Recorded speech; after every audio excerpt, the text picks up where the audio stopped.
Do you press? Yes. Hello, everyone. Happy Thursday. Woohoo! It is our day 32 of our 90-day challenge. It is 32, right? Yes, Yeah. 32.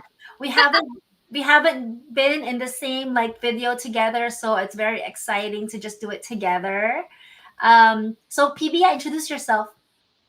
Yes, hi everyone. My name is PB. I am a retired nurse at age 45 after Woohoo! 15 years. Yeah. So working in the nurse for the last 15 years, now retired, young, paying to our digital business, and we are so blessed. How about you, Florence? Yes, so for me, hello everybody. My name is Florence. I'm an ICU nurse here in San Francisco, California. I've been a nurse for over 15 years, and 10 of those years are in cardiac ICU. My goal is to retire young too, so I'm following the footsteps. Awesome, I'm also awesome. a proud online business mentor. Yeah, Yeah. so for the topic today is I forgot. Oh, yeah, I remember. Tips for working parents. You know, as you all know, we're both not parents, but we have parents, and we also have interviewed a lot of business owners, friends, family who are parents. So we got a lot of tips and tricks from them. So we are going to offer you two tips each of what we can of how what a working parent can do to get like to make their lives better, so that they can be happier and all those things. Yeah, so PB, do you want to go ahead and share your first tip? Sure. Yeah, guy, we know working parents, like very busy, and they have kids and they have so many responsibility. So to help you to benefit and to get your day go smoothly. So the first tip is to establish a routine and set your priority. So by creating a consistent daily routine, help you and people in your family know what to expect, and that can really minimize the stress. Set priority, so you have to have like have a list of priority tasks and focus on what is the most important for each day. This can help you stay organized and manage your time much better. Reduce stress, more effective, and everybody happy. Yeah, like there's Yeah, so many things to do in a day. yeah, If you don't write it down, you then don't set priorities. Unless you're like a superhuman, which I know a lot of parents are, but it's really just not possible. So for me, my tip of the day, my first tip is, you know, I see my mom growing up. I see her wear a lot of hats, right? So she's a mom, she's also a dad, she's a business owner. She's sometimes she picks us up from school. I noticed that she doesn't really have a lot of time for herself. So as a parent, I applaud you, kudos to you, but don't forget to take care of yourself. Don't forget to fill your own cup first. I'm a nurse also, so I know how it feels like, taking care of other people. And if we give from an empty cup, we're usually tired, we're usually burnt out, we're not happy, we're miserable. Honestly, sometimes we are awful to like other people, right? Like, I mean, like I am for sure. So make sure you fill that cup. Make sure you give from like an overflowing cup so that you're more happy, you're more genuine when you give to others. You're not running out of steam. um, and I know it's very, very, very easy to forget about that. We usually put ourselves last. So write down, a few things that you love to do, that makes you happy, that brings you life, that brings you joy, so that when you feel that you're kind of like feeling um reach for those things that you can do, like meditate, you can walk for 5 minutes, take it, like just take care of whatever it is that makes you happy. Yeah, so that's my second tip. What about you, PB? What's your third tip? yeah. The third tip is to delegate tasks and asking for help. Growing up and even till now, my mom she always say, asking you to do something to help me. I rather just do it myself. I get it done quicker and faster. And honestly, my mom, she have 6 children, right? And me, as the older daughter, I don't know how to cook. Why? Because she do all of that. Yeah, so she always taking on. She do laundry, she do cooking, she do everything, and say okay.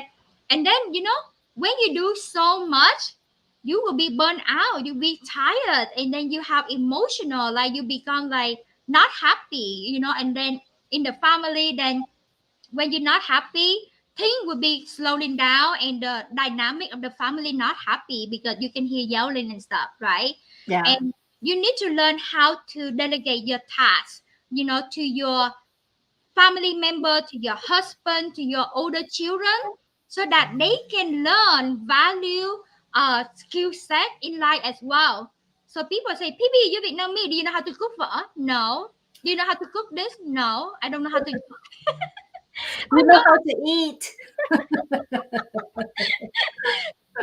So that, yeah, so don't do that, right? When you delegate your task, you're not only helping you to get all the stuff done, with the help of other people, but you're also teaching your children the skill set that they can survive in life. Yes. I want to be a good wife, but sorry, I don't know how to cook, man. It's okay, we'll cook for you. I know. So definitely delegate tasks, divide the workload to your family member, to your husband, to your children. And when you do something, ask for help as well. If like my mom, she diabetes and we live on the apartment. So like 2 set of stairs, she have to go up. She fell down, she broken her knee, and now she still carry heavy loaded of laundry from downstairs up, Yeah. right? Ask for help. Don't do that to yourself, so that your life will be more efficient, more happier, happy family, happy life. Yeah. So, Yeah, I agree.